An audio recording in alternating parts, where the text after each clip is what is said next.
বিসমিল্লাহির রহমানির রহিম। বাংলাদেশ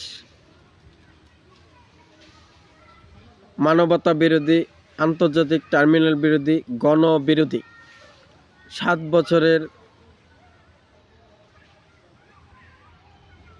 ফেসিবাদী বেগম খালেদা জিয়া দুর্নীতিবাজ হিসাবে চিহ্নিত ছিল।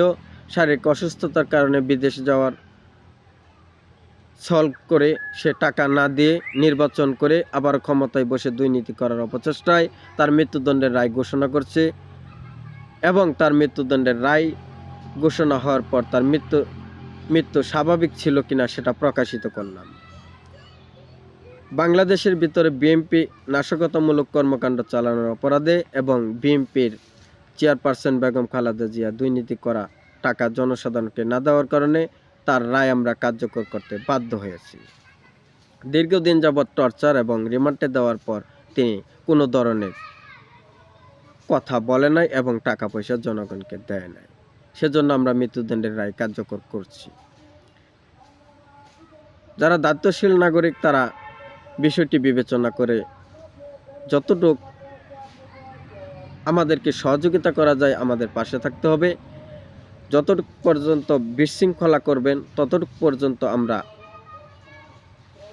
অ্যাকশনে যাওয়ার জন্য চেষ্টা করব। কোনো ধরনের মার্কেটিং আমরা অ্যালাউ করব না। নৌবাহিনী, সেনাবাহিনী, বিজিবি সবাই মাঠে একসাথে কাজ করবে।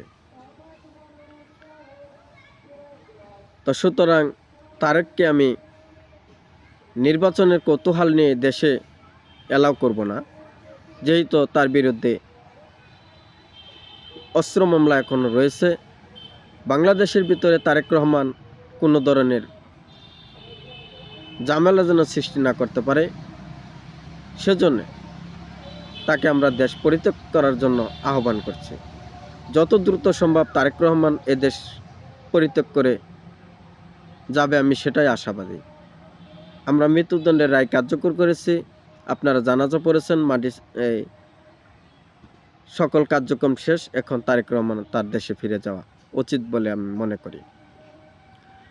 তো যদি অতিরিক্ত সময় সে বাংলাদেশে বসবাস করে তাহলে সেজন্য তাকে আমরা গ্রেপ্তার করতে বাধ্য হব। ধন্যবাদ সকলকেই। আল্লাহ হাফেজ।